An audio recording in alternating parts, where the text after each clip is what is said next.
स्वागत है आपका थिंक पॉलिटिकल चैनल पर।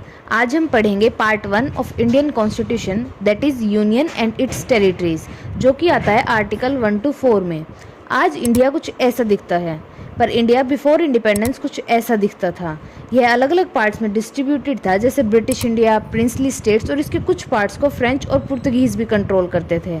हमारे लीडर्स जैसे सरदार वल्लभ भाई पटेल ने बहुत एफर्ट्स किए और आज इंडिया को यूनाइट बनाया। अब article 1, India that is Bharat shall be A union of states. हमारी कॉन्स्टिट्यूएंट असेंबली में बहुत डिबेट हुई कि हमारे स्टेट का नेम क्या होना चाहिए, इंडिया या भारत, इसलिए दोनों को रखा गया, इंडिया दैट इज भारत। अब यूनियन ऑफ स्टेट्स का क्या मतलब है? यह टाइप ऑफ पॉलिटी को शो करता है, जैसे कि इंडिया में British India, princely states, French colonies या पुर्तगीज कॉलोनीज सारी साथ आई और उन्होंने इंडिया बनाया, तो वो एक यूनियन बन गया। लेकिन उनको राइट टू सिसीड नहीं है, मतलब वो हमारे देश को छोड़कर अपना अलग देश नहीं बना सकती, जैसे यूएसए में जो 50 स्टेट्स हैं वो बना सकती हैं।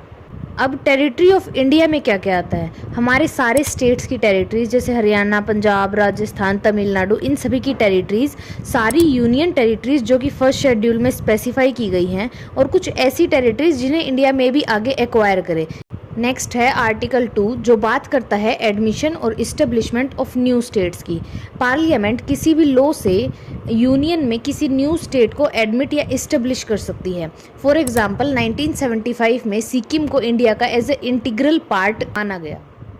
नेक्स्ट आता है आर्टिकल 3, जिसमें सबसे पहले बात होती है फॉर्मेशन ऑफ न्यू स्टेट की, कि इन्हें भी दो स्टेट्स को मर्ज करके एक बनाना है, या किसी एक बड़े स्टेट को स्प्लिट करके दो स्टेट्स बनाने हैं। उसके बाद आता है ऑल्ट्रेशन ऑफ एरिया, किसी भी स्टेट का एरिया बढ़ाना है या कम करना है। और लास्ट में आता है किसी एग्जिस्टिंग स्टेट की बाउंड्री या फिर नेम को ऑल्टर करना है या चेंज करना है। लास्ट में आता है आर्टिकल 4, जिसमें बात की गई है अंडर आर्टिकल 2 और 3 के जो भी चेंजेस होंगे उनके लिए किसी अमेंडमेंट यानी यूज ऑफ आर्टिकल 368 की नीड नहीं है।